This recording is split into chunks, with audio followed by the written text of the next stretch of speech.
반갑습니다. 우리 마태복음 공부할 시간인데요.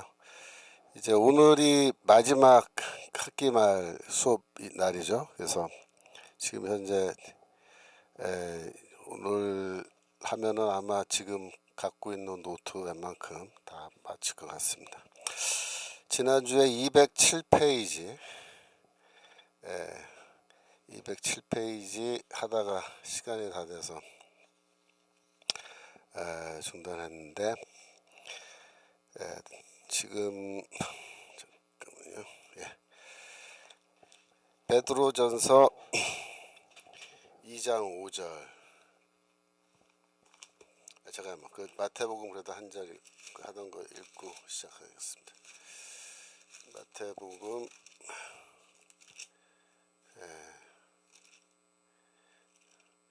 19장 28절. 예수께서 가라사대 내가 진실로 너에게 이르노니 세상이 새롭게 되어 인자가 자기 영광의 보좌에 앉을 때 나를 쫓는 너희도 12보좌에 앉아 이스라엘 12지파를 심판하리라. 그래서 지금 우리가 12보좌에 앉는다, 그렇게 되어 있죠. 그래서 12보좌에 앉는다라는 말이 무슨 뜻이겠어요? 즉 우리가 왕의 지위를 회복한다라는 그런 뜻이라고 설명을 좀 드렸죠. 그래서 지금 그것과 관련되어 있는 성경 구절들을 지금 보고 있는 건데, 베드로전서 2장 9절, 베드로전서 2장 9절. 지금 여러분들 많은 분들이 지금 들어오고 계시는데,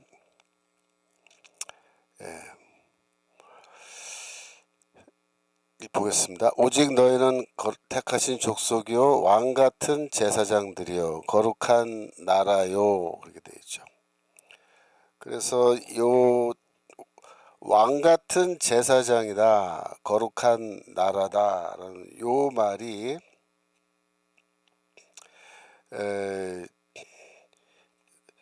왕같은 제사장이란 말은 왕이면서 제사장이다, 그런 뜻이에요. 왕이면서 제사장. 그래서 왕같은 제사장은 제사장 같은 왕으로 바꾸었어도 사실 무방해요. 출애굽기 19장 6절. 출애굽기 19장 6절 보면 너희가 내게 대하여 제사장 나라가 되며 거룩한 백성이 되리라, 이렇게 되어 있는데, 요 부분을 이제 히브리어로 읽거나 특별히 이제 헬라로 읽으면 그 제사장 나라라는 요 표현이 제사장이면서 왕, 그런 뜻으로 볼 수가 있어요. 그거는 뭐 헬라어 히브리어 이건 좀 복잡해서 제가 이 시간에 자세하게 설명은 않겠습니다만,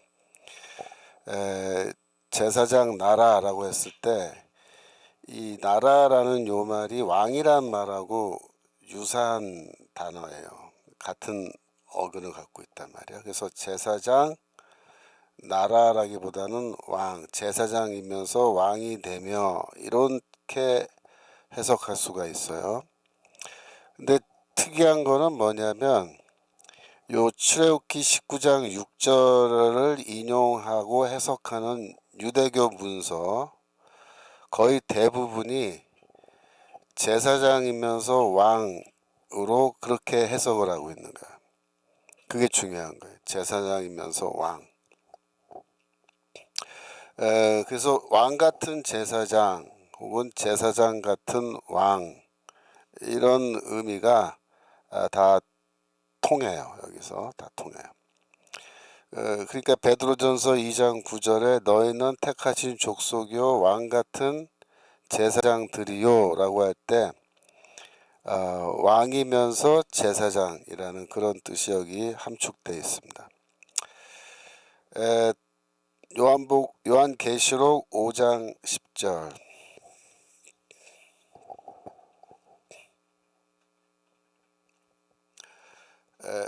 저희로 우리 하나님 앞에서 나라와 제사장을 삼으셨으니 저희가 땅에서 왕 노릇하리로다. 여기 보세요. 나라와 제사장을 삼았다. 제사장 나라, 아까 레위기 19장 6절에 제사장 나라잖아요. 그래서 그걸 이제 띄워놓은 거예요. 나라와 제사장. 그러면서 저희가 왕 노릇한다, 왕으로 다스린다, 그런 뜻입니다. 왕으로 다스린다라는 말을 여기 추가해요. 그건 다 무슨 뜻이냐면은 레위기 19장 6절에 제사장 나라라는 그 표현을 제사장과 왕으로 그렇게 해석한다라는 것을 이 계시록 5장 10절도 그렇게 보여주고 있는 겁니다. 요한계시록 20장 4절, 계시록 20장 4절도 좀 긴데 제 마지막 부분만 보시면 그의 표를 받지도 아니한 자들이 살아서 그랬죠. 그의 표는 짐승의 표를 말한 거예요. 짐승의 표. 짐승의 표는 누가 받아요? 황제 숭배를 한 자들이 짐승의 표를 받는단 말이에요. 근데 짐승의 표를 받지 아니한 자들은 누구예요? 성도들이에요. 성도들. 근데 성도들인데 지금 살아있는 성도들이 아니고 죽은 성도들, 그러니까 즉 순교한 성도들이에요. 믿음을 지키다가 순교한 성도들이 살아서, 이 말은 부활하여 그런 뜻입니다. 부활하여 그리스도와 더불어 1000년 동안 왕 노릇한다. 1000년 동안 왕으로 다스린다, 그런 뜻이에요. 왕으로 다스린다. 여기서 이제 1000년 왕국이라는 말이 여기서 나온 거죠. 1000년 왕국설. 근데 지금 현대 학자들 상당수는 1000년 왕국을 뭘로 보냐면 그냥 하나님의 나라로 봐요. 물론 1000년 왕국 뒤에 고가 마국의 반란이 일어나고 그 반란이 평정된 다음에 이제 새하늘과 새 땅, 새 예루살렘이 임하는 것으로 그렇게 나타나지만 대부분의 학자들은 요즘에 추세가 1000년 왕국을 그 하나님의 나라에 그냥 포함시켜 버려요. 그러면은 고가 마국의 반란은 왜 일어나는 거냐? 그거는 에스겔서에 보시면 에스겔서에 그 고가 마국의 반란이 나와요. 한번 볼까요? 그러니까 에스겔서 30 일단 36장으로 가서 36장 26절 보시면 이게 새 영을 너희 수구에 두고 새 마음을 너에게 준다. 이게 새 언약에 대한 약속이거든요. 27절 내 신을 너희 속에 두어 나의 성령을 너에게 준다. 그죠? 그 다음에 28절 너희는 내 백성이 되고 나는 너희 하나님이 된다. 이게 다 언약문이잖아요. 그러니까 이게 뭐냐면 에스겔서 36장에 새 언약의 약속이 나오고 37장 1절로 가시면 37장 1절 보시면 여기에 마른 뼈 골짜기의 환상을 에스겔이 보죠. 그건 뭐예요? 마른 뼈들이 살아나는 거예요. 부활이죠, 부활. 그래서 부활이 최후의 심판 때 이제 부활이 있잖아요, 원래. 그래서 새 언약에 맺어지고 부활이 일어나는 그러한 상황에서 37장 몇 절로 가냐면은 24절로 가시면 다윗이란 말이 나오고 다윗이 그들의 왕이 되리니 그들에게 한 목자가 있을 것이다 라고 해서 이게 메시아에 대한 예언이 나온단 말이야. 그러니까 새 언약, 부활, 메시아에 대한 말씀이 나오고 그래서 25절 내려가면은 다윗이 영원히 그 왕이 된다. 그래서 이 다윗은 옛날에 그 다윗 왕이 아니죠. 이 다윗은 메시아를 나타내는 거예요. 영원히 메시아가 왕이 된다. 왕으로 다스리신다. 그런 뜻이고 26절 가면은 화평의 언약이란 말이죠. 화평의 언약. 그런데 내가 성소를 그 가운데 세워서 영원히 이르게 한다. 그러니까 하나님께서 이제 원래 하늘에 성소가 있지만 이 땅에도 하나님의 성소를 이제 세우시고 그 하나님의 처소라 27절 7절 내 처소가 그들 가운데 있을 것이면 나는 그들의 백성 하나님이 되고 그들은 내 백성이 된다 라고 해서 성소가 영원히 있다 라는 그 말은 26절 다시 올라가서 화평의 언약이 뭐 어떤 언약이에요? 영원한 언약이에요. 영원한 언약. 그러니까 여기서 사실상 새 언약에 대한 약속, 부활, 그 다음에 메시아, 그래서 영원한 언약 이렇게 하면은 이게 벌써 종말에 있을 이야기가 다 나온 거예요. 그러면 여기서 끝나야 되는데 38장 1절 가시면 그 다음 38장에 가서 에스겔에서 여호와의 말씀이 내게 임하여 가라사대 그 다음에 인자야 너는 마곡 땅에 있는 곡 로스와 메섹과 두발 왕에게 얼굴을 향하여 그를 쳐서 예언하되 그래가지고 곡과 마곡이 여기 나오잖아요. 마곡 땅에 있는 곡이라는 왕이에요. 38장 전체가 뭐냐면 이 전쟁 이야기예요. 마곡의 왕인 곡이 반란을 일으켜서 전쟁이 일어나고 39장에 가면은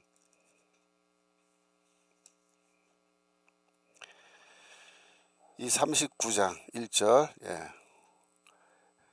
거기 보시면 여호와의 말씀에 로스와 메섹과 두발 왕 고가 내가 너를 대적하여 그죠? 하나님이 이 곡의 마곡의 왕 곡과 맞서서 싸우신다는 거예요. 결국 어떻게 돼요? 이 마곡의 반란이 진압돼요. 하나님에 의해서 실패한단 말이에요. 그래서 이 종말에 대한 예언 36장과 37장에 이게 다 나온 다음에 그냥 끝나면 좋은데 곡과 마곡의 반란이 나오고 그 다음에 40장 가죠.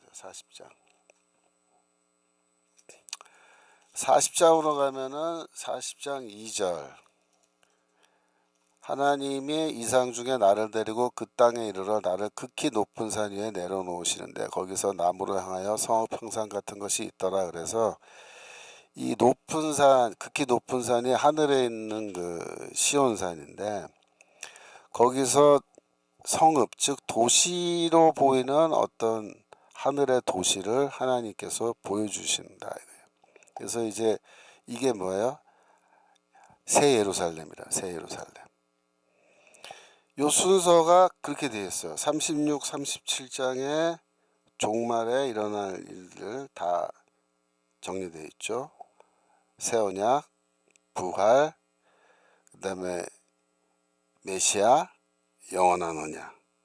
그리고 곧바로 새 예루살렘 이야기하면 좋은데 에스겔서가 그렇게 안 돼 있고 그 가운데 38, 39장에 마곡의 반란, 그 다음에 진압 그게 나온단 말이에요. 그 다음에 이제 새 예루살렘에 대한 환상.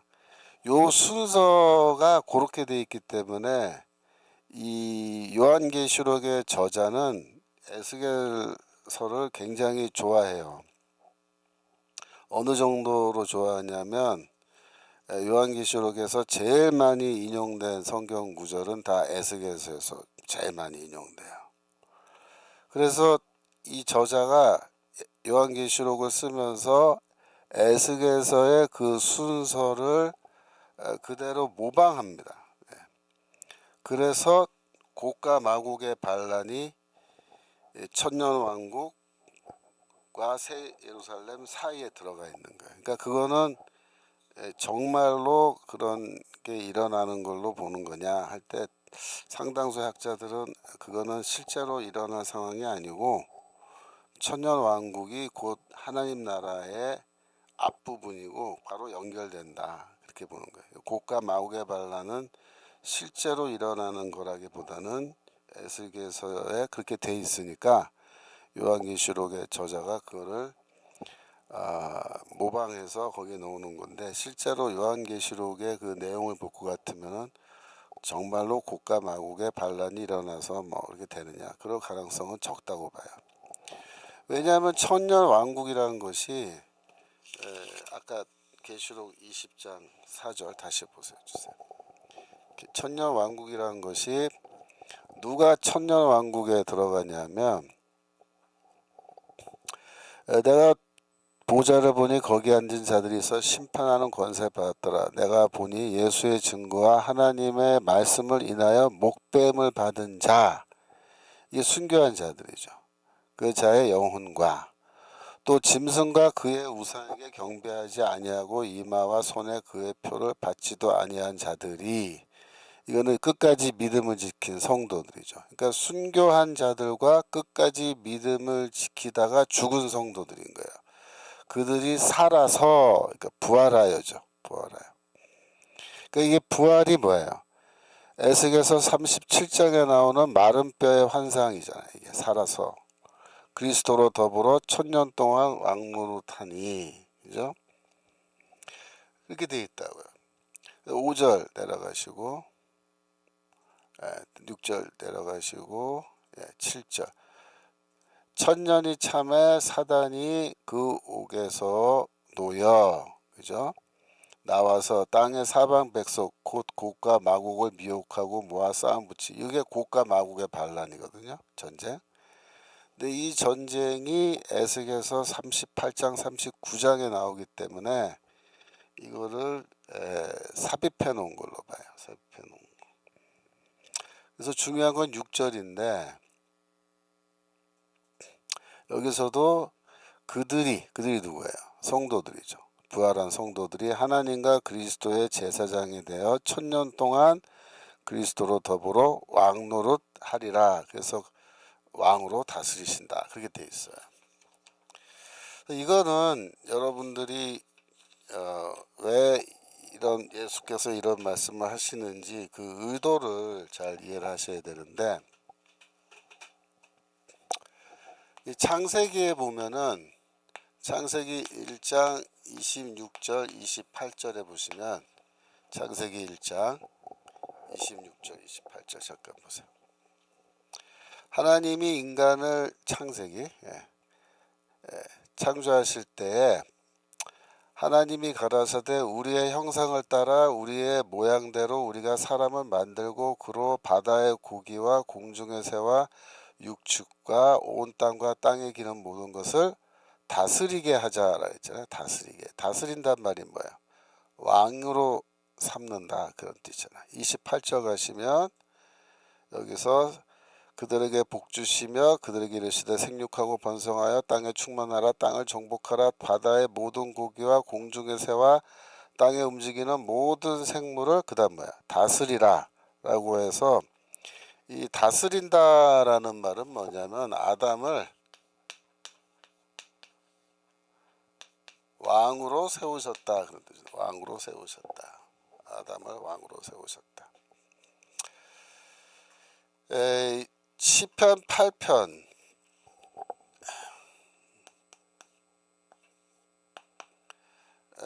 5절 6절 보시면, 저는 누구냐면 아담이에요. 아담을 천사보다 조금 못하게 하시고 영화와 종기로 관을 씌우셨나이다, 이게 돼 있고, 6절 주의 손으로 만드신 것을 다스리게 하시고, 그게 뭐야? 그게 아담을 왕으로 세우셨다. 만물을 그 발 아래 두셨다. 만물 위에 아담이 서 있다는 말은 아담이 왕이라 그런 뜻이죠. 맞습니다. 그래서 이렇게 하나님이 처음에 아담을 창조하실 때 왕으로, 세상 만물을 다스리는 권세를 갖고 있는 왕으로 아담을 창조하셨다, 이 말이에요. 그런데 이 아담이 하나님의 명령에 순종하지 않아서 결국 그 에덴 동산에서 쫓겨난단 말이야. 쫓겨난다. 쫓겨나기 때문에 그 뜻은 뭐냐면 아담이 왕의 지위를 상실했다, 그런 뜻이에요. 왕의 지위를 상실했다. 그러면 아담이 잃어버린 그 왕의 지위를 누가 갖고 갔냐면 사망, 죽음이죠. 죽음이 왕의 지위를 찬탈했다, 그렇게 얘기해요. 로마서 5장 14절.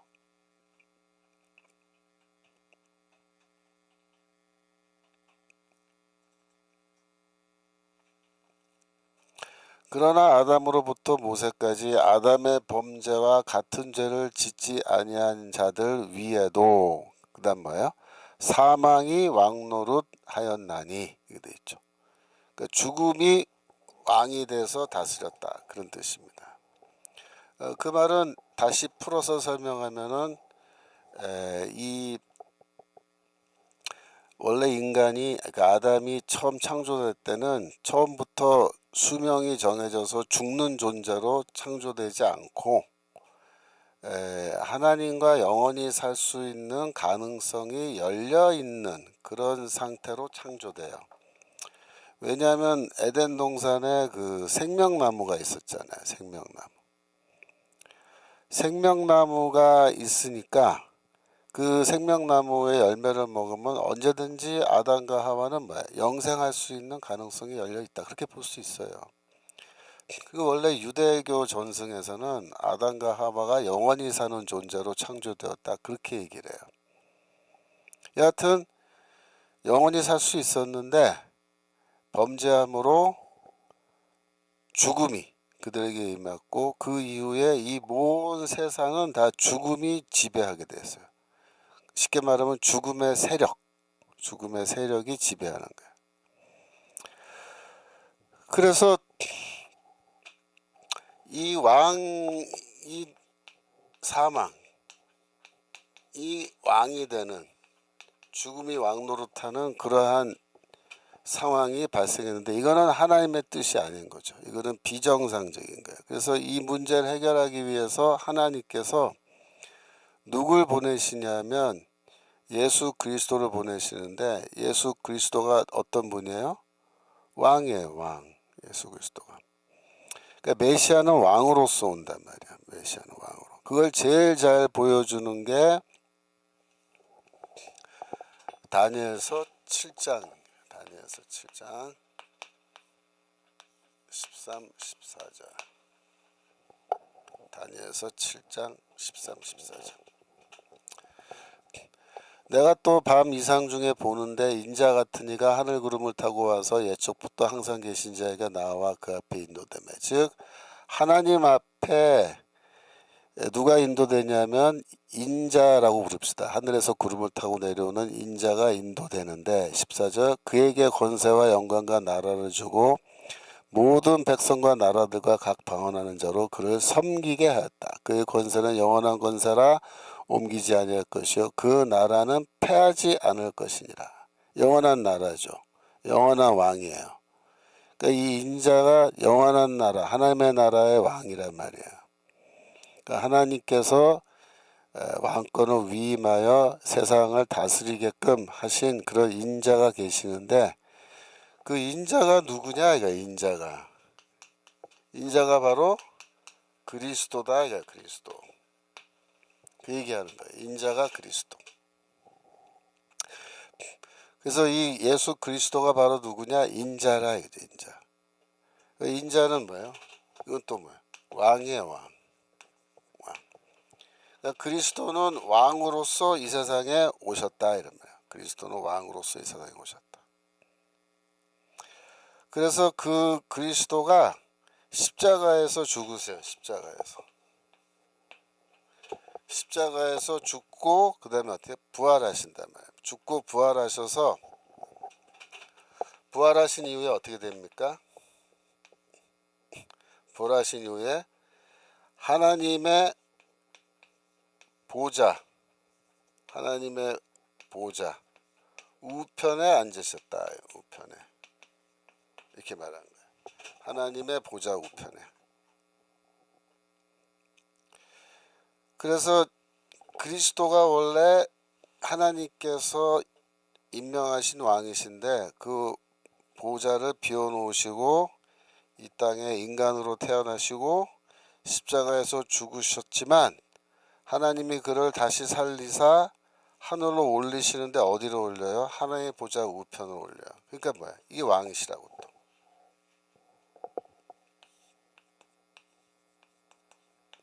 왕이잖아요. 그래서 이 예수 그리스도를 우리가 믿으면 어떻게 된다는 거야? 그러면 우리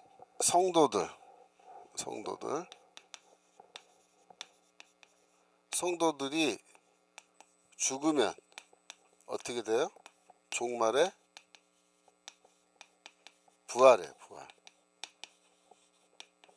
부활해서 이 인자가 부활한 것처럼 그리스도가 부활한 것처럼 우리도 부활한단 말이에요. 부활하여 우리가 어떻게 돼? 하나님의 나라에 들어가는데 하나님의 나라에 어디에 앉아? 보좌에 앉아요. 보좌. 누구처럼? 그리스도처럼. 그 우리가 뭐가 된다는 거야? 왕.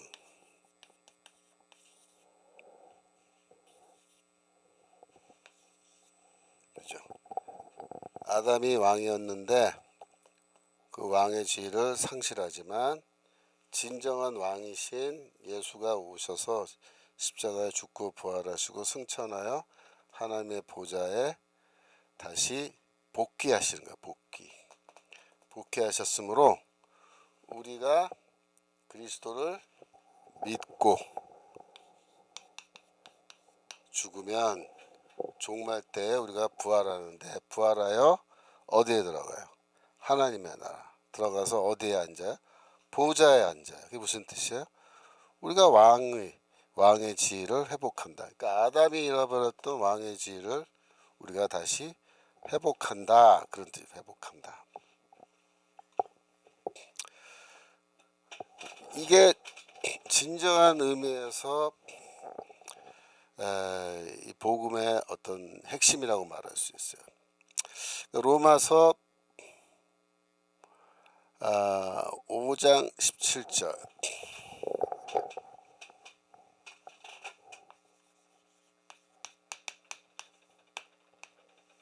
5장 17절 한번 읽어볼까요? 한 사람의 범죄를 인하여 사망이 그 한 사람으로 말미암아 왕노릇하였은즉 아담 얘기죠. 아담이 범죄하여 한 사람 때문에 죽음이 왕노릇하였다. 죽음이 왕으로 다스리게 되었는데 그러나 더욱 은혜와 의의 선물을 넘치게 받는 자들이 성도들이죠. 한 분 예수 그리스도로 말미암아 십자가에 죽은 예수 그리스도를 통하여 그러면죠. 생명 안에서 왕노릇한다. 그러니까 우리는 이미 지금 이 땅 위에서 생명 안에 있어요. 죽음 안에 있는 게 아니고 생명 안에 있어요. 생명 안에. 그리고 우리는 이미 왕으로 살고 있다. 이 땅에서. 물론 이제 세속적인 의미에서 왕은 아니죠. 그러나 이 세상 만물을 다 다스리라 라고 하는 그런 명령을 받은 거예요. 우리가 세상 만물을 다스리라. 그러니까 기독교인들이 왜 정치 참여를 해야 되느냐 라는 이야기를 했을 때 이런 성경 말씀 구절들이 그 근거가 되는 거예요. 우리가 왕으로 임명되었고 이 세상을 다스리라는 명령을 받았단 말이에요. 누가? 우리 성도들이, 기독교인들이. 그러면 우리 기독교인들은 어떻게 하면 좋겠어요? 어떻게? 이 세상 가운데서 동떨어져 사는 게 아니고 세상의 여러 분야에 우리가 다 들어가서 거기서 다스리는 자들이 돼야 돼요. 다스리는 자. 요즘 말로 말하면 리더들이 돼야 돼요. 리더. 다스리는 자. 리더. 뭐 영화산업. 영화 산업이란 게 지금 굉장히 큰 산업이잖아요. 문화적으로 영향력도 크고.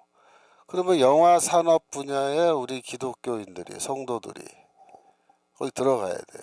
들어가야 돼. 거기 들어가서 어떻게 해요? 다스려야 돼요. 다스려. 영화 산업을 다스려야 돼. 어떻게 다스려요? 우리가 그 안에서 리더가 돼요. 리더가.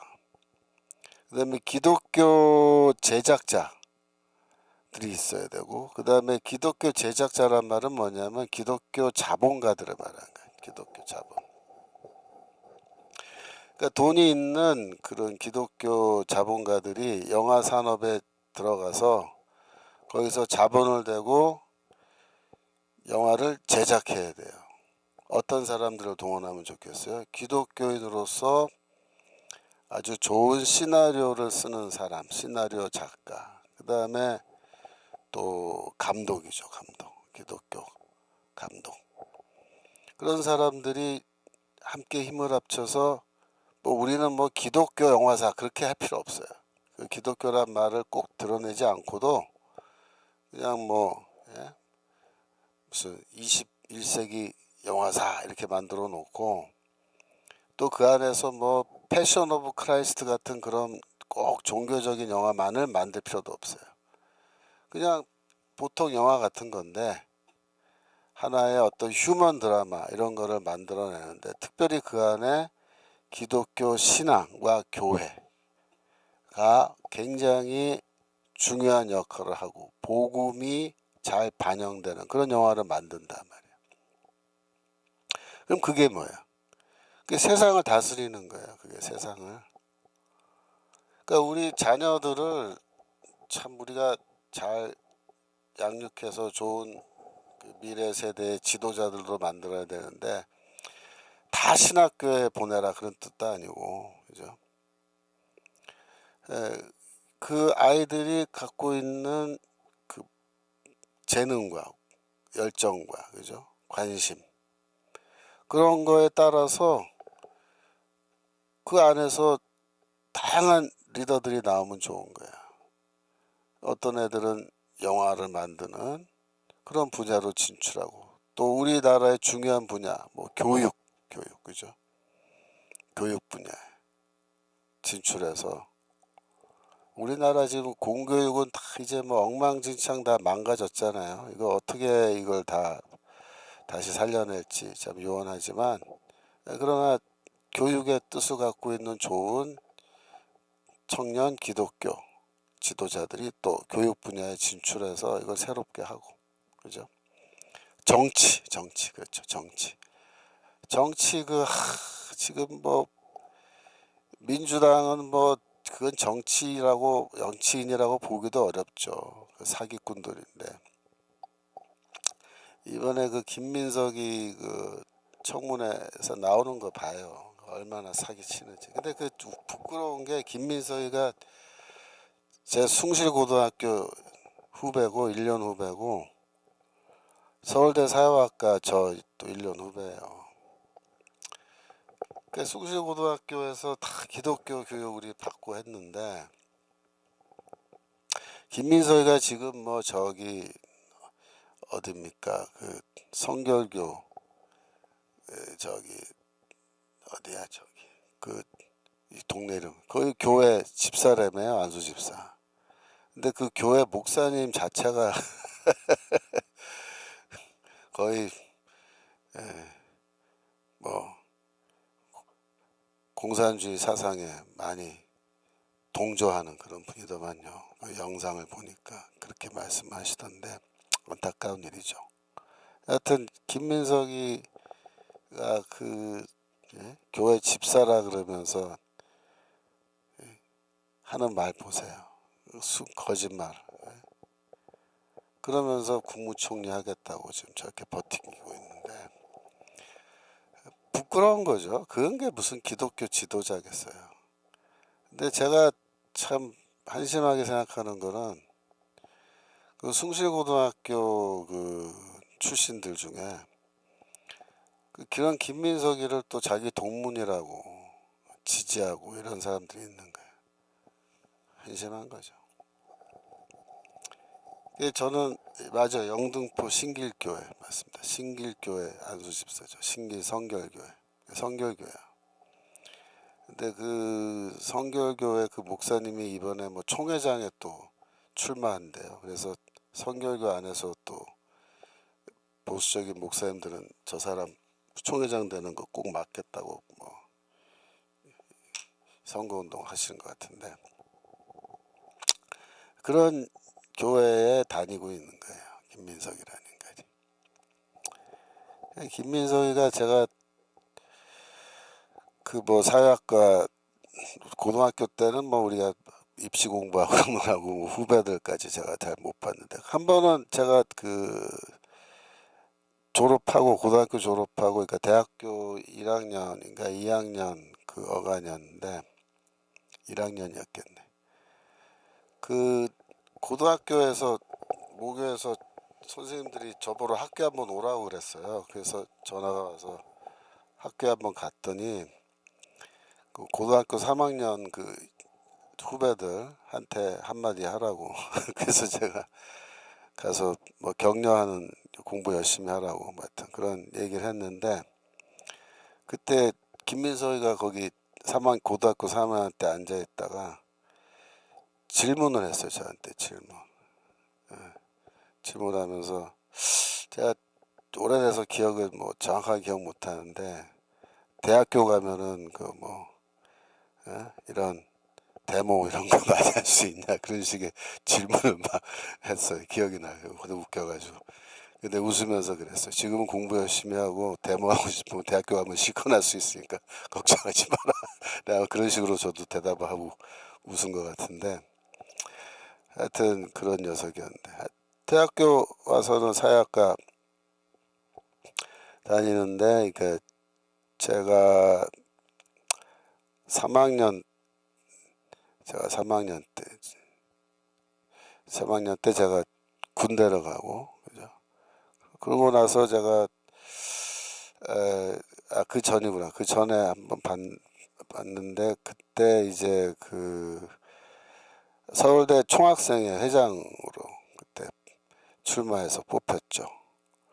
그래서 그때 이제 김민석이가 이제 회장 될 때 사실 김민석이는 그렇게 뭐 운동권에서 굉장히 리더십 있고 그런 친구는 아니었어요. 그러니까 이 그 전에 81학번에 이정우라고 있었는데 이정우는 좀 그래도 그 지명도가 있는 친구였는데 그 친구도 제가 잘 알아요. 근데 그 친구가 이제 서울대 학생회장 했었고 그 다음에 이제 김민석이가 했는데 김민석이는 그렇게 막 뛰어난 리더십이 있고 그런 친구는 아니었고 원래 그때 당시만 해도 그 언더 조직이라 그러죠. 학생 운동의 그 지하 조직 언더 서클이라 그러는데 언더 서클에서 이제 내보내서 걔를 지명해서 회장으로 내보내서 이제 회장이 당선된 건데 그렇게 뭐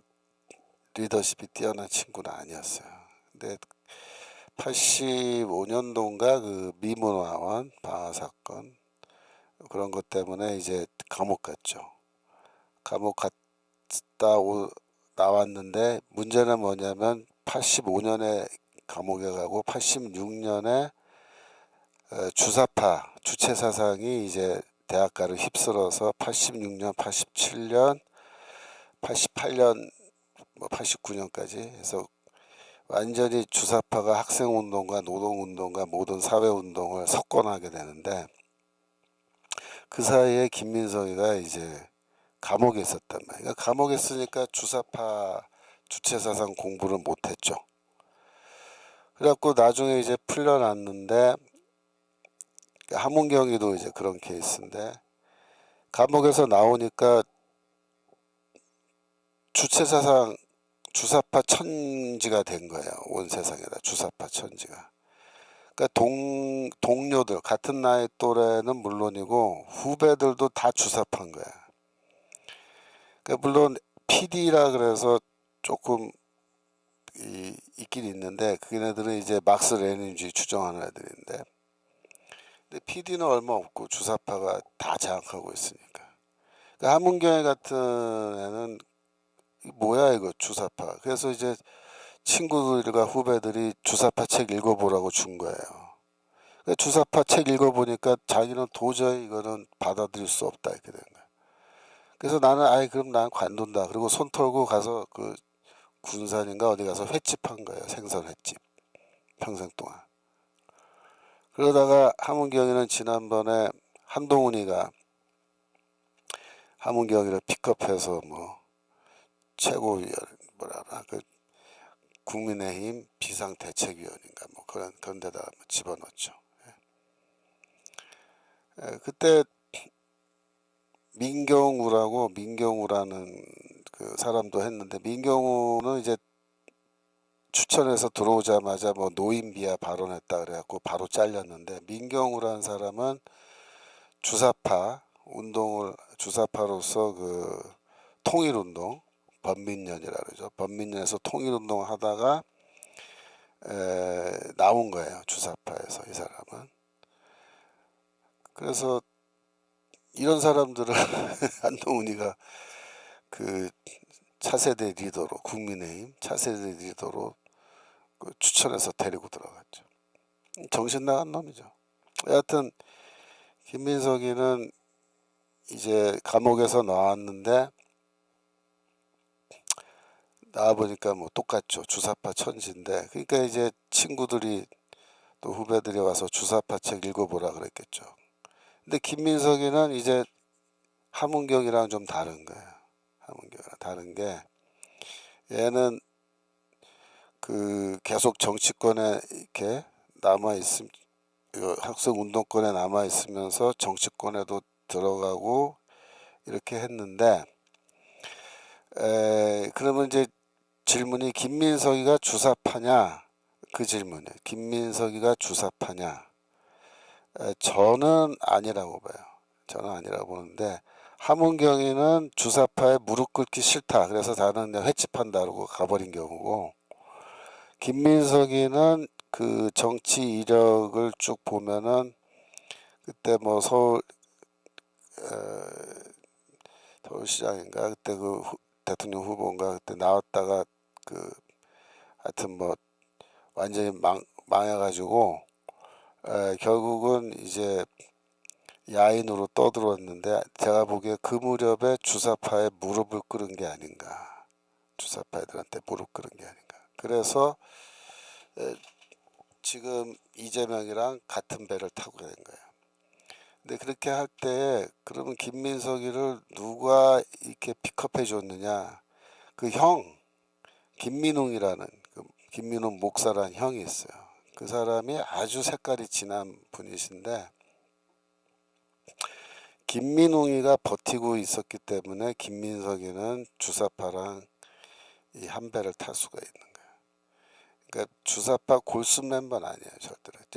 즉 그 민주당 안에도 진짜 찐 주사파, 그러니까 거기서 서열이 높은 사람들은 절대로 바깥으로 나대지 않아요. 조용히 가만히 있어요. 그러니까 민주당 안에서 실권을 쥐고 있고 중요한 요직을 갖고 있는 사람들도 있는데 그런 사람들은 절대로 뭐 이렇게 내가 국무총리 하겠다 이렇게 나대지 않아요. 그러니까 주사파로서 나대는 사람, 바깥으로 나대는 사람 유일한 사람이 이석기예요. 이석기는 주사파 경기동부 연합의 실질적 최고 지도자였는데 미스테리는 그 이석기 같이 그렇게 서열이 높은 주사파 지도자가 전면에 나선 거예요. 그래서 국회의원 배지를 달고 들어간 거. 그것도 그 당시 파격적이었어요. 그리고 막 이렇게 나댔죠. 눈에 띄게. 그래서 굉장히 저도 그때 의아하게 생각했는데 원래 그런 거는 주사파 내부의 원래 그 조직 특성상 일반적인 현상 아니야. 원래 실제 지도자는 지하에 딱 가만히 묻혀서 조용히 지내는 거야. 이렇게 김민석이처럼 국회의원 시키고 이렇게 하는 거는요. 박찬대 김민석 이런 사람들은 주사파에서 이렇게 이용하는 내보내는 얼굴 마담하는 거지 실제로 실세는 아니에요. 실세는 이제 결국은 북조선이 이제 남한을 점령하게 될 때 그때 이제 주사파 실세들이 이제 얼굴을 비치고 나오게 될 텐데 여러분들은 그때 보면은 누군지도 모를 거예요. 그런 사람들. 예. 그래서 지금 현재 갑자기 얘기가 글로 빠졌습니다만 왕노릇한다. 그러니까 우리가 정치 지도자들도 제대로 된 청년, 기독교 청년 지도자들을 만들어내야 돼. 그러니까 정치 분야에도 내보내야 돼요. 정치인으로. 그래서 우리 그 자유통일당도 젊은 정치 지도자들을 앞으로 많이 확보해야 됩니다. 많이 내보내야 돼요. 지금 수출 특공대님 나라를 사랑하는 전 국민이 강화 모드로 1천만 이상이 모여 국민 저항권으로 다 해체시켜야 지금까지 악법도 없애고 역사교과서 없애버리고 없앨 것이 너무 많네요. 물론 이제 맞는 말씀인데 지금은 솔직히 말하면 우리가 수세적인 국면이에요. 그러니까 혁명에도 간조기와 만조기가 있다 그렇게 얘기하거든요. 좌파들도. 그러니까 좌파들도 간조기 때는요 자세를 낮춰요. 만조기가 되면은 그때는 이렇게 앞으로 나서서 막 큰 소리 지르고 막 그러는데 우리 입장에서는 지금이 뭐예요? 간조기예요. 왜? 이재명이가 대통령 된 지 얼마 되지도 않고 지금 얘네들이 발 뭐야 반국가 세력 내란 세력을 지금 다 때려잡겠다고 그랬는데 아직 물론 내란 세력 때려잡는 거 시작도 안 했잖아요. 그러니까 지금은 우리가 좀 이렇게 수세적인 국면이니까 자세를 낮추고 이렇게 가만히 좀 눈치를 보면서 상황 판단을 해야 돼요. 그러니까 이제 정세 판단해야 되는데 국내 정세도 판단해야 되고 국제 정세도 판단을 잘해야 돼요. 우리가 다시 움직이려면은 첫 번째로 국내 정세가 우리한테 좀 유리한 우리가 활동하기에 유리한 상황으로 가는 게 필요해요. 두 번째 뭐가 필요하냐면 국제 정세도 이재명 정부한테 좀 불리하게 돌아가고 우리한테는 유리하게 돌아가야 돼요. 근데 지금 국제 정세는 전반적으로 이재명한테 좀 불리하게 돌아가죠. 근데 지금 그 이란 문제가 이제 끝나고 마무리가 되면 그러니까 이란 핵 문제가 어느 정도 해결되고 나면 이제 트럼프 행정부는 북한 핵 문제와 중국 문제를 다루기 시작할 거예요. 근데 중국은 지금 어느 정도 반 정도는 정리가 돼 간다고 보죠. 그러니까 트럼프 행정부 입장에서는 중국 문제는 시진핑이 실각하고 그다음에 이제 삼두 정치 그러니까 그 세 명의 지도자들이 지금 부상하고 있죠. 그 사람들이 올라오면은 그 사람들과 이제 어떻게 협상을 하느냐에 따라서 중국 문제가 일단락 될 거고 그다음에 이제 북한 핵 문제죠. 북한 핵 문제 해결로 이제 갈 건데 요즘 같은 분위기면은 북한 핵을 미국이 인정해주지 않고 핵 무기 폐기해라 이렇게 압력을 넣으면서 나올 가능성도 없지는 않아요. 근데 이제 물론 그럴 때 미국도 위험 부담이 좀 있는데 그걸 우리가 좀 기다려 봐야 돼요. 그러니까 이번 여름이 좀 지나고 나야 국제 정세가 어떻게 돌아가는 건지 좀 결론이 나올 거예요. 그래서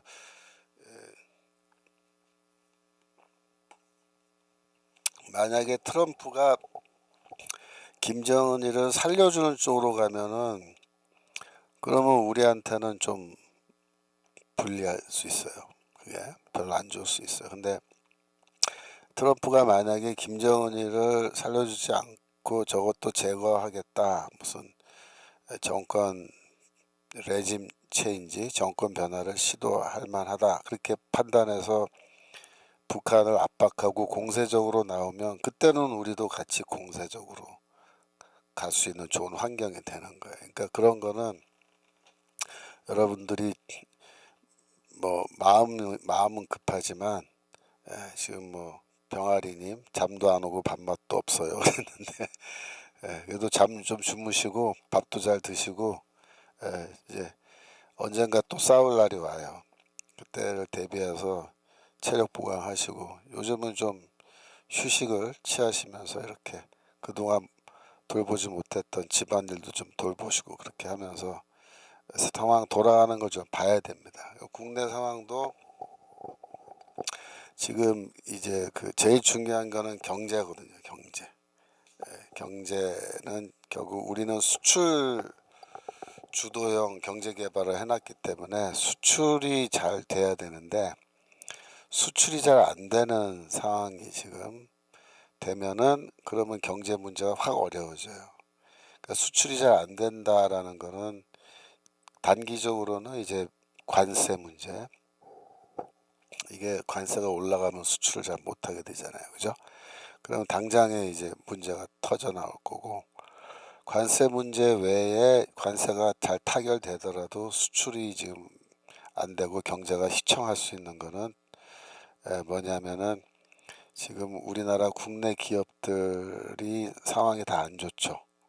그래서 이런 어려운 상황 때문에 그렇게 될 수도 있고 또 기업들이 외국으로 빠져나가잖아요. 빠져나가는 거. 여튼 그런 거. 그다음에 국내 경제는 이제 인플레 문제, 그다음에 집값이 뛰는 거 이런 거. 혹은 집값이 폭락하는 문제, 뭐 그런 거. 그런 게 다 문제가 돼요. 그래서 지금 뭐 상황은 우리가 지금 간족이고 약간 수세적인 국면이란 거는 뭐 부인할 수 없어요. 그러니까 지금 이런 상황에서는 조금 신중하게 이렇게 딱 자세 낮추고 가만히 돌아가는 걸 좀 보면서 우리 내실을 기하는 게죠. 내실은 뭐냐? 조직 사업. 전 목사님도 지금 천만 조직 위해서 지방 이렇게 다니시면서 하는 건 다 그런 거예요. 그렇게 보시면 돼요. 지금은 조직하면서 내실을 기하는 거지. 지금 뭐 과문에 나가서 막 또 집회한다고 뭐 되는 거 하나도 없어요. 지금 당장에. 그래서 좀 기다려 보셔야 돼요. 그런 거는. 자, 208페이지. 예수는 나귀를 타신 왕이다. 마태복음 21장 1절. 마태복음 21장 1절. 예수님께서 이제 예루살렘으로 올라가시는데 저희가 예루살렘에 가까이 와서 감람산 벳바게에 이르렀을 때 예수께서 두 제자를 보내시며 이르시되 너희 맞은편 마을로 가라. 곧 메인 나귀와 나귀 새끼가 함께 있는 것을 보리니 풀어 내게로 끌고 오너라. 여기 보면 나귀와 나귀 새끼가 같이 나오죠. 이게 중요한 포인트예요. 왜 그런지 제가 좀 이따 설명할 거예요. 3절 만일 누가 무슨 말을 하거든 주가 쓰시겠다 하라. 그리하면 즉시 보내리라 하시니 4절 이는 선지자로 하신 말씀을 이루려 하심이라. 시온 딸에게 이르기를 내 왕이 내게 임하나니 그는 겸손하여 나귀 곧 멍에 매는 짐승의 새끼를 탔도다 하라 하였느니라. 그래서 이제 예수가 이렇게 말씀을 하시니까 그대로 제자들이 한 거예요. 갔더니 정말로 그 마을에 내려가니까 나귀와 나귀 새끼가 이렇게 묶여 있는 걸 발견하고 풀어서 갖고 가려고 이제 하니까 그죠? 뭐 또 왜 가져가니까 그러니까 주가 쓰시겠다고 합니다. 이렇게 대답하니까 그럼 가져가세요. 뭐 이렇게 돼가지고 이야기가 아주 쉽게 다 돼서 나귀와 나귀 새끼를 끌고 온 거예요. 7절 보시면 나귀와 나귀 새끼를 끌고 와서 자기들의 겉옷을 그 위에 얹으며 예수께서 그 위에 타시니 그렇죠? 그래서 예루살렘 입성하는 건데 8절 무리의 대부분은 그 겉옷을 길에 펴며 다른 이는 나무가지를 베어 길에 펴고 9절 앞에서 가고 뒤에서 따르는 무리가 소리질러 가로되 호산나 다윗의 자손이여 찬송하려로다 주의 이름으로 오시는 이여 가장 높은 곳에서 호산나 하더라.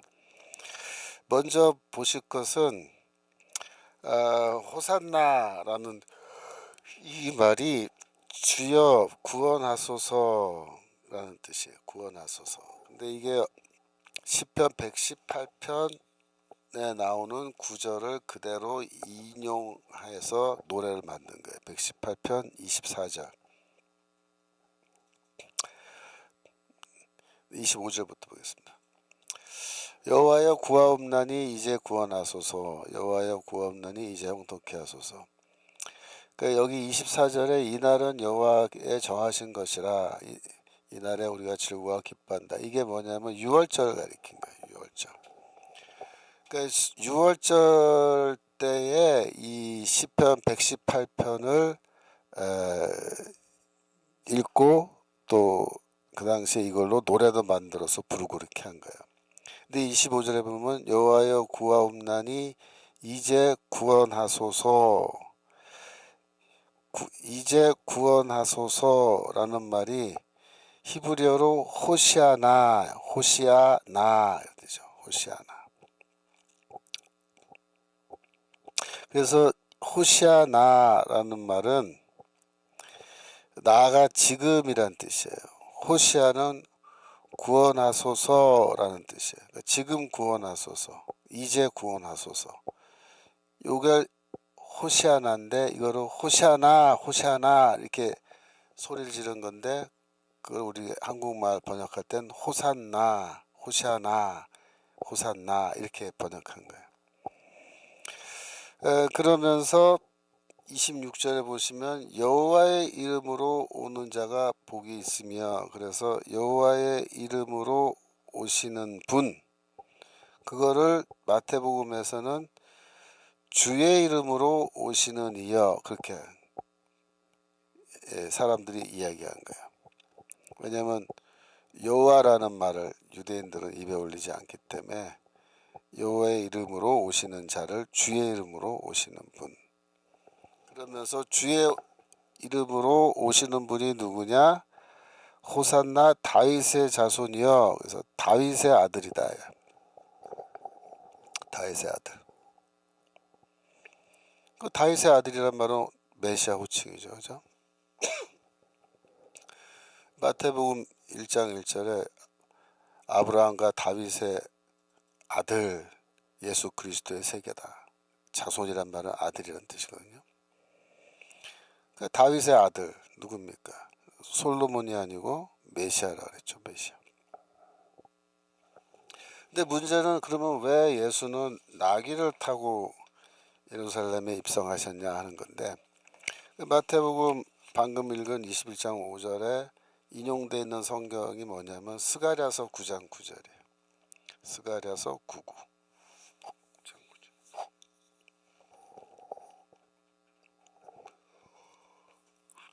시온에 따라 크게 기뻐할지어다 예루살렘에 따라 즐거이 부를지어다 보라 내 왕이 내게 임하나니 그는 공의로우시며 구원을 베풀며 겸손하셔서 나귀를 타나니 나귀의 작은 곳 곧 나귀 새끼시니라. 그래서 이 스가랴서의 이 9장 9절 이 부분은 메시아에 대한 예언으로 봐요. 메시아 텍스트인데 이 메시아 텍스트에 보면은 이 왕이 예루살렘에 임하시는데 그는 의로우시고 구원을 이제 베풀어 주실 분인데 겸손하신 분이기 때문에 나귀를 타는데 그것도 심지어 나귀 새끼를 탄다 이렇게 되어 있습니다. 나귀 새끼를 탄다. 그래서 왜 왕이면 말을 타고 들어가야 될 것 같은데 왜 왕이신데 나귀 그것도 나귀 새끼를 타시는 거냐? 그게 좀 얼핏 잘 이해가 안 되죠. 근데 여러분들이 제가 노트 209페이지에 좀 써놨습니다만은 고대 시대의 왕은 말이 아니라 나귀를 탔기 때문에 그래요. 나귀. 구약 성경에 보시면 왕이 나귀를 타는 전승이 여러 군데 나와요. 제가 거기 뭐 사사기 5장 10절부터 해갖고 쭉 해놨잖아요. 그게 다 뭐야? 그 왕이 나귀를 타는 걸 보여주는 성경 구절들이야. 그 왕은 말을 타지 않고 나귀를 타요. 나귀. 여러분들이 이제 말이나 나귀를 타보신 분들이 많지 않을 거예요. 저는 뭐 옛날에 제주도 신혼여행 갔을 때 말 한번 타봤는데 그 마부가 이렇게 태워주고 잠깐 몇 걸음 걷다가 내린 것 정도지 뭐 말을 타고 뭐 달리거나 그러지 못하죠. 제가 뭐 승마 배워본 적이 없으니까. 근데 이제 말을 타보면요 어떤 느낌이 드냐면 굉장히 높다고요. 아래서 볼 때는 아이 저거 뭐 별거 아니네 생각되지만 막상 타면요 공중에 이렇게 붕 떠 있는 것 같다고요.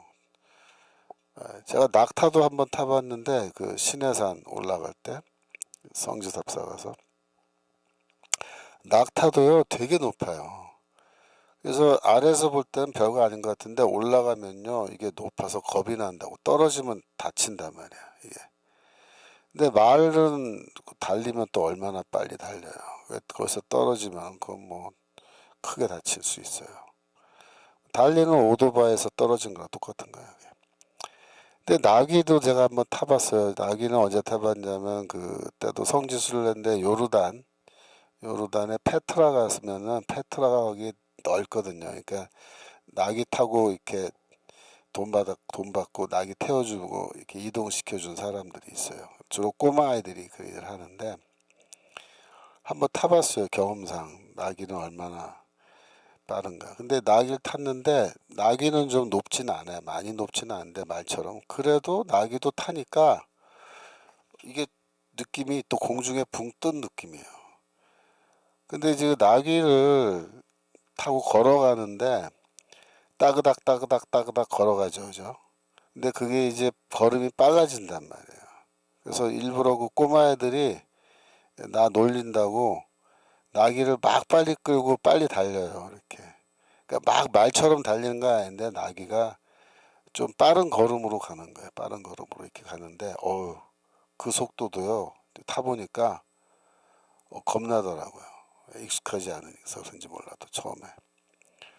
그때 제가 느낀 뭐냐면, 나귀를 타도 이렇게 빨리 걷기만 해도 흔들림이 많고 좀 이렇게 예? 온몸에 힘이 쫙 들어가요. 이렇게 안 떨어지려고 이렇게 하다 보니까. 그런데 말은 더 높고 말은 또 얼마나 빨리 뛰어요. 그러니까 말을 타고 막 뛰어다니면서 뭐 이렇게 한다는 거는 굉장한 뭐랄까 신체적 노력이 필요한 거예요. 온몸이 긴장해야 되고 말을 탈 때 떨어지지 않게. 물론 뭐 많이 타서 고수가 되면은 뭐 힘 빼고 탈 수도 있겠지만 여하튼 이 왕이 이 말을 탄다는 거는 그만큼 왕도 힘든 거예요. 그래서 이 왕은 나귀를 타는 거는 뭐냐면 나귀는 천천히 걷잖아요. 천천히. 그래도 말보다. 그러니까 이게 더 편안하고 그 다음에 이게 막 뛰어다니지 않아도 되니까. 쉽게 말하면 이 말은 아래 것들이 타는 거예요. 고대 시대 이스라엘에서. 말은 아래 것들, 즉 장군들.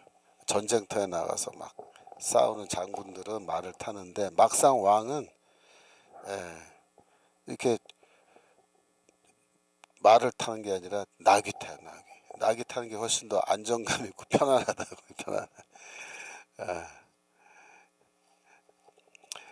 듣고사라님 교수님 봄에 이집트나 이란이나 성지 가시나요? 뭐 물어보신 것 같은데 제가 이번 여름에 그리스 터키 가기 때문에 내년 봄에는 가기 힘듭니다. 계속해서 연달아서 가기 힘들고 제가 2년 후쯤에 한 번 더 가려는데 그때는 이스라엘의 문이 열리면 지금은 전쟁 중이라 안 돼요. 근데 전쟁 좀 끝나고 안정이 되고 그래서 관광을 갈 수 있는 그런 분위기가 되면은 그때 한번 가려고 생각하는데 그때 가봐야죠, 그죠? 만약에 이스라엘을 가게 되면 그때는 이집트와 이스라엘을 연결해서 한꺼번에 갔다 올 수가 있습니다. 이란은 안 가요. 이란은 성지가 거기 없어요. 이런 성지 가려면 이란은 거기 갈대아 우루 이런 데 가야 되는데 거기는 뭐 쉽지 않고. 그래서 사사기 10장 3절 보시면 사사기 10장 3절 그 후에 길르앗 사람 야일이 일어나 22년 동안 이스라엘의 사사가 되니라. 그에게 아들 30이 있어 어린 낙이 30을 탔고 그죠? 그래서 야일이라는 사람이 이스라엘의 사사잖아요. 사사는 사사시대 때 사사는 거의 왕의 역할을 하는 거거든요. 그의 아들들이 뭘 탔어요?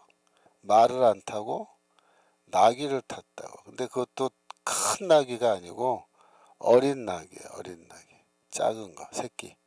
그러니까 완전 새끼는 아니죠. 사람을 태울 만한 사이즈로 된 아직 성체가 되지 않은 나귀를 말한 건데 왜 그래요? 그래도 타고 내리기 편하고 더 안정감 있게 걷는다고요.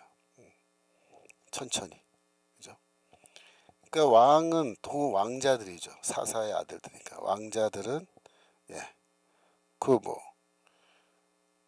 어린 나귀 타는 거예요. 사무엘하 13장 29절.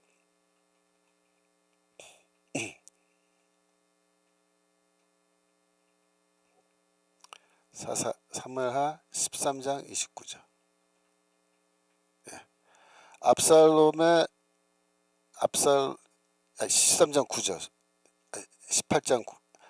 사무엘하 맞아. 압살롬의 사원들이 그거 봅시다. 압살롬의 사원이란 말 종들이야. 내 사원이 나와서 헷갈렸네. 압살롬의 종들이 사원들이 그 분부대로 암논에게 행하매 왕의 모든 아들이 일어나 각기 노새를 타고 도망하니라. 그러니까 압살롬이 자기 형제들을 죽인 거잖아요. 형제들. 왕의 아들들을 죽이는데 그때 놀라가지고 왕의 모든 아들들이 일어나 도망가는데 말을 타고 도망가는 게 아니라 노새를 타고 도망갔다. 노새를 타고 갔다. 노새가 뭐야? 나귀를 타고 도망간 거예요. 사무엘하 18장 9절. 사무엘하 18장 9절.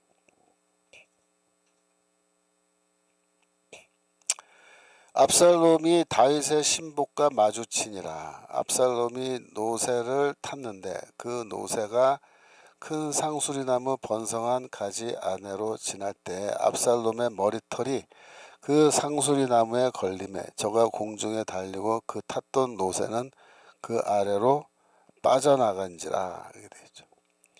그러니까 압살롬이 왕자인데 왕자가 말을 안 타고 뭘 타요? 노새 봐. 나귀 탄 거예요.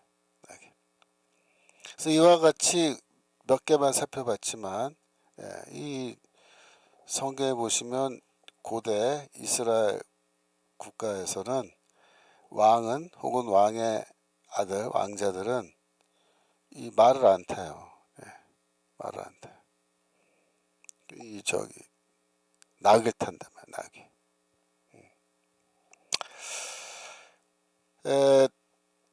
그래서 209쪽 3번 메시아는 말이 아니라 나귀를 타고 오신다라는 그런 중요한 구절이에요.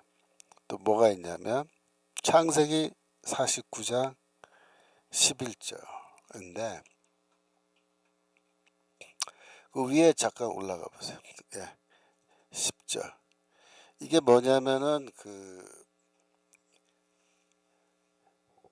야곱이 그 죽기 전에 이 12지파죠. 12지파를 축복하는 그런 내용이 나오는데 유다 지파에 대한 축복이에요. 이게 홀이 유다를 떠나지 아니하며 치리자의 지팡이가 그 발사에서 떠나지 아니하시기를. 이 말이 뭐냐면 유다 지파에서 왕이 나온다. 홀은 왕의 홀을 말하는 거야. 지팡이도 그냥 지팡이가 노인들이 짚는 지팡이가 아니고 이건 뭐예요? 왕의 지팡이, 홀을 말하는 거예요. 또. 그러니까 왕은 계속해서 유다 지파에서 나온다. 언제까지? 실로가 오시기까지. 그래요. 실로라는 말이 뭐 실로라는 도시가 지금 구약성경에 나오지만 여기서 실로는 그 도시를 말하는 게 아니에요. 도시가 오시기까지 그렇게 말이 안 되잖아요.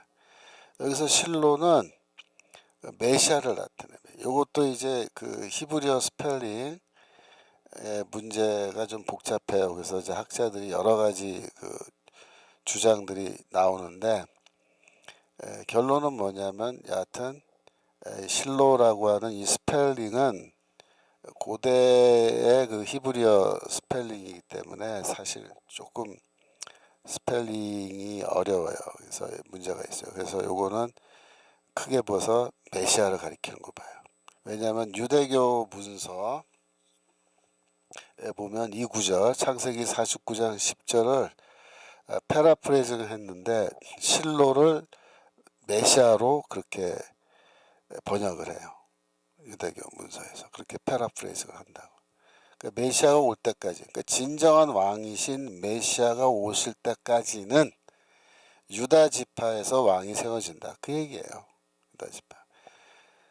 그래서 11절에 보면 그의 나귀를 포도나무에 매며 그 암나귀 새끼를 아름다운 포도나무에 맬 것이며. 여기도 왕에 대한 이야기가 나왔는데 그 다음에 나귀와 나귀 새끼가 나오죠. 왜 그래요? 왕은 뭘 타고 다닌다?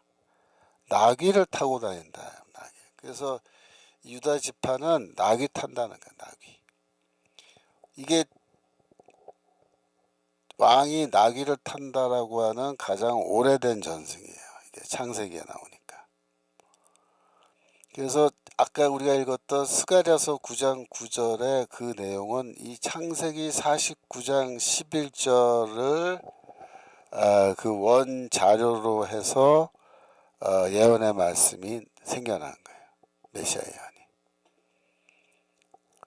그 실로, 즉 메시아가 오실 때까지인데 메시아가 오실 때도 그럼 뭘 타고 오시냐 이거야. 나귀 타고 온다. 그래서 스가랴서 9장 9절은 그렇게 설명해요. 메시아는 나귀 타고 오는데 여기 나귀와 나귀 새끼가 동시에 나오잖아요. 그 중에서도 뭘 탄다? 새끼를 탄다. 새끼를 탄다. 이게 더 천천히 걷고 타고 내리기 편하기 때문에. 그 예수도 예루살렘에 입성하실 때 말을 타고 입성한 게 아니고 뭘 탔어요? 나귀 새끼. 나귀 새끼 타고 왔는데 이게 고대적 전승을 따지고 올라가면 뭐 사사기에도 나오고 사무엘 하에도 나오고 다 나오는데 이게 다 뭐냐? 예, 이 메시아가 진정한 왕은 나귀 새끼를 타고 예루살렘에 임하신다. 그 다음에 11절에 창세기 49장 11절에 그 옷을 포도주에 빨며 그 복장을 포도즙에 빨리로다 라는 건데 이게 빨래할 때 포도주로 빨래를 한다 이렇게 되어 있는데 이거는 비유적인 표현인 거예요. 원래 빨래를 어떻게 포도주에다 빨래하겠어요? 물에다가 빨래하죠 원래. 근데 포도주라는 거는 고대 시대에 굉장히 귀한 거예요. 굉장히 귀한 거예요. 가격도 비싸고 구하기 힘들어요. 오늘날에야 뭐 포도주 마트에 가면 다 있지만 옛날에 안 그랬단 말이에요. 포도주가 귀하다고. 그런데 이 메시아의 때가 되면은 그 귀하고 귀한 포도주가 너무나 흔하게 돼서 사람들이 포도주를 뭐 마시는 것도 물론 마시겠지만 그냥 아이 포도주 저거 그냥 이번에 빨래할 때 포도주로 빨래해 뭐 이럴 정도로 그 귀한 포도주가 뭐야 풍성한 거야 풍성한 거. 그래서 하나님의 나라 메시아의 나라는 어떤 나라냐면 모든 것이 풍족하고 풍성한 나라다라는 것을 이렇게 비유적으로 표현한 거예요. 12절에 보시면 그 눈은 포도주로 인하여 붉겠고 그 이는 우유로 인하여 희리로다. 이것도 너무나 귀한 포도주와 우유가 메시아의 나라에서는 흔하디 흔한 것이 되어서 포도주를 하도 많이 마셔서 눈이 붉어지고 우유를 하도 많이 마셔서 이빨이 희게 된다. 물론 여러분이 이걸 또 가지고 아니 우유 많이 마시면 이빨이 누런 이빨이 흰색이 돼요. 뭐 그런 질문 저한테 하지 마세요. 이건 다 비유적인 표현이에요. 비유적인 표현. 이거 뭐 과학적으로 증명할 필요가 있는 그런 말이 아니라 그런 말이에요. 아시겠죠? 예. 지금 들꽃사라님, 청교도 신학생들 지금 돈 조금씩 모아서 겨울에 이스라엘 갑시다. 교수님 모시고. 근데 뭐 그때 가봐야 알겠지만 전쟁이 빨리 끝나야 되고 저희 학교에서도 성지 답사 갈 때 그 가능하면 이스라엘 한번 가려고 벼르고 있었는데 전쟁 나고 그 전에도 계속 불안해서 못 갔어요. 근데 이제 뭐 휴전 협정 됐다 그러니까 앞으로 어떻게 될 건지 좀 두고 봐야죠.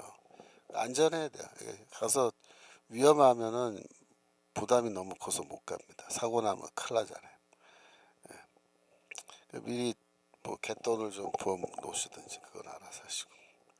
자, 그 다음 209페이지 하단의 4번. 스가랴서는 메시아가 낙이 탄 것을 그의 겸손함을 나타낸 것이라고 했다. 스가랴서 9장 9절 다시 한번 보여주세요.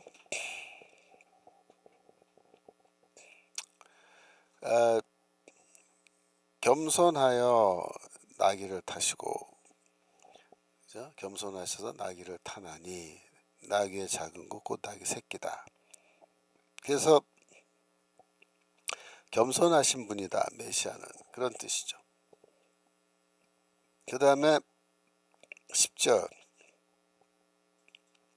내가 에브라임의 병거와 예루살렘의 말을 끊겠고 전쟁하는 활도 끊으리니 그가 이방 사람에게 화평을 전할 것이요 그의 정권은 바다에서 바다까지 이르고 유브라데 강에서 땅끝까지 이르리라. 그 메시아의 나라가 세워지면요 그때는 전쟁이 없어요. 왜냐?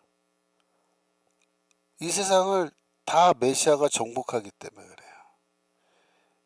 메시아의 나라의 국경은 바다끝에서 바다끝이에요. 온 세상이 다 메시아의 나라야.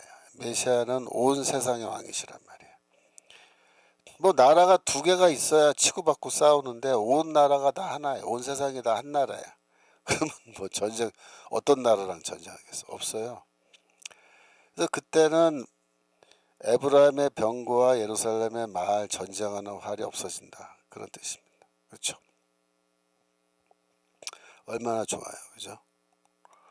그러니까 메시아의 나라가 왜 전쟁이 끝나느냐, 왜 평화가 영원히 지속되느냐.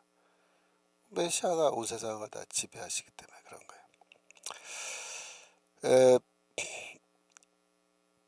210페이지 6번. 예수는 온유하고 겸손한 왕이시다. 요한복음 12장 14절.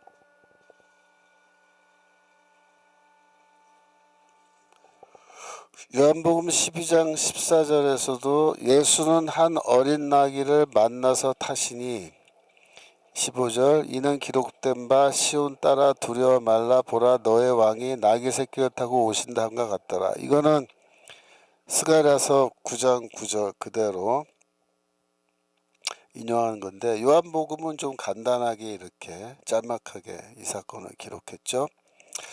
하지만 이제 그 마태복음은 좀 자세하게 이렇게 설명한 겁니다. 마태복음 11장 29절.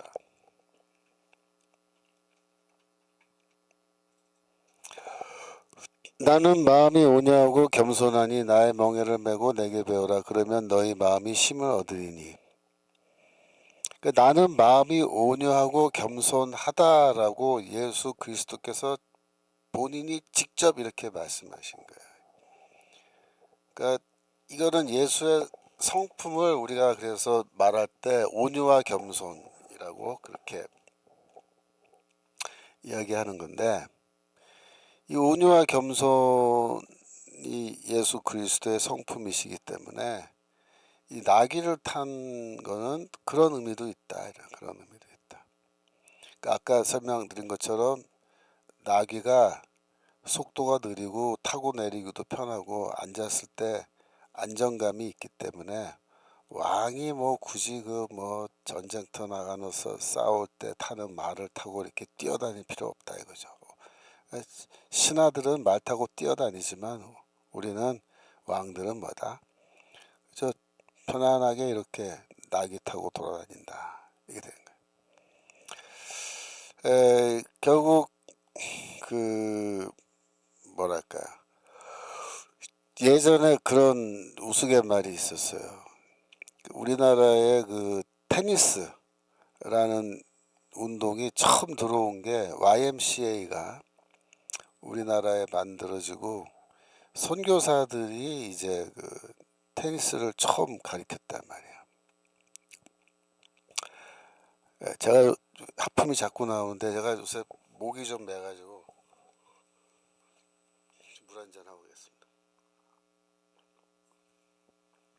요새는 말을 많이 하면은 목이 좀 아파요. 그래서 자꾸 이렇게 목을 풀어주기 위해서 하품이 나온 것 같은데, 여하튼 약간 우스갯말, 그 테니스가 처음 들어왔을 때, 그래서 이제 그 테니스 라켓하고 네트 이걸 만들고 그 마당에 이걸 치고 선교사들이 이렇게 시범을 보여줬대요. 테니스 치는 시범. 그러면서 그 당시에 이제 성도들이죠.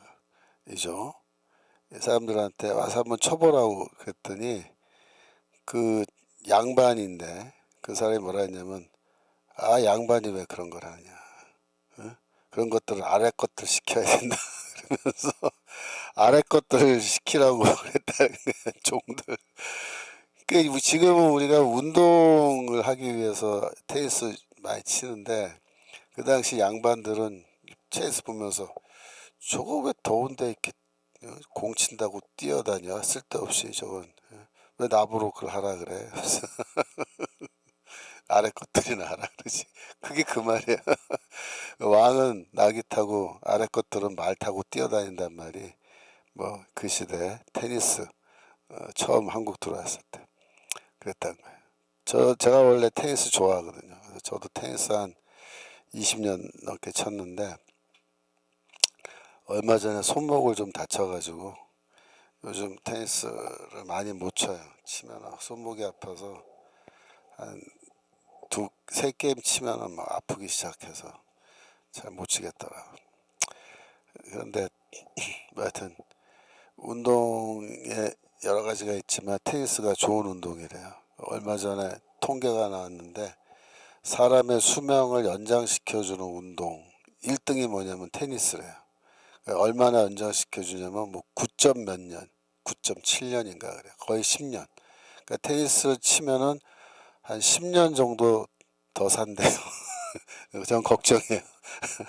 너무 오래 살면 안 될 것 같은데 전 걱정되는데, 테니스 쳐서 10년 더 살면 어떡하지? 그렇다고 뭐 테니스 그만둘 수도 없고 재밌어서. 하여튼 여러분들도 운동 열심히 하세요. 운동 열심히 하시고 그래야 건강하게 오래 사시니까. 예, 전 목사님이 성령이 들어가면 하품하신다서요. 성령 성령이 들어오면 하품을. 저도 뭐 그렇게까지 체험이 없어서 잘 모르겠습니다만, 하여튼 제가 뭐 이렇게 피곤해서 그런 건 아니에요. 피곤하진 않아요.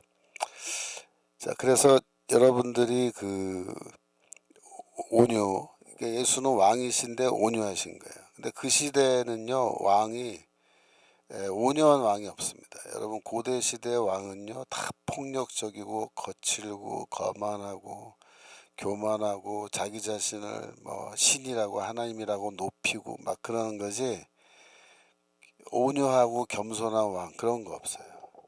그 시대에는 왕들이 다 그 모양이에요. 근데 유일하게 그 시대의 왕이신데 온유하고 겸손한 왕이 있어요. 누구입니까? 예수 그리스도. 이게 역사를 바꾼 겁니다. 역사.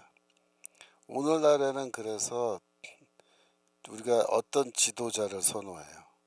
온유하고 겸손한 지도자를 선호하는 거. 이번 대통령 선거할 때 이재명하고 김문수 후보 나왔을 때 어떤 사람이 더 대통령으로 적합하냐. 그 쌍욕하고 거칠고 그 조직폭력배랑 친하게 지내는 그런 거친 그런 이재명이를 대통령으로 원하냐 말이야. 아니면 김문수 경기도지사 얼마나 온유하세요. 겸손하시고. 그죠? 파도 미담만 나온다. 그렇잖아요. 사실 대통령 후보 나오기 전에는 그게 파보지 않았는데 막상 파보니까 저쪽에서 공격할 거리가 없는 거예요. 뭐 비난할 거리가. 왜? 너무 잘하신 거야. 너무 겸손하게 모든 거. 그 가난한 사람들 위해서 가서 뭐 봉사도 많이 하시고. 그 겸손한 사람 두 분이 부부가 다. 그러니까 얼마나 좋아요. 근데 그런 분을 우리 뽑기 원했는데 결국 뭡니까? 부정선거죠. 부정선거. 이 부정선거 때문에 안 되고 그 다음에 워낙에 이 4050 이 좌파들이 많아가지고 이 좌파들은 거치고 쌍욕하고 뭐 별의별 그런 거친 사람을 좋아하는 거죠. 그래서 우리가 참 지금 어려운 시점이 된 거예요. 국가적으로도. 이게 정말 5년이라는 시간이 정말 가야 되느냐. 저도 정말 지금 5년 동안 이재명 밑에서 살 생각하면요. 너무 깝깝하죠. 깝깝해요. 그래서 우리가 하여튼 5년 되기 전에 기회가 되면은 하여튼 손 봐야 된다고 저도 생각을 합니다만 기다려야 돼. 막 아무 때나 막 우리가 한다고 되는 게 아니니까 일단 이재명 정부가 실정을 많이 할 거예요. 실정을. 그래서 그 실정이 쌓였을 때 그때 이제 뭔 사단이 나도 나겠죠. 그죠? 자, 11시가 됐습니다. 제가 기도하고 마치겠습니다. 하나님 아버지, 오늘도 저희가 마태복음 공부하게 하시니 감사합니다. 온유와 겸손, 예수 그리스도의 성품인데 저희가 먼저 그 온유와 성품, 겸손한 성품 담을 수 있도록 도와주시옵소서. 다음번에 대한민국의 이 대통령을 하나님께서 세워주실 때는 정말 간절히 원하오니 온유하고 겸손한 그런 지도자를 저희의 대통령으로 세워주시옵소서. 감사드리며 예수 그리스도 이름으로 기도합니다. 아멘. 네, 감사합니다. 10분 쉬었다가 다시 하겠습니다.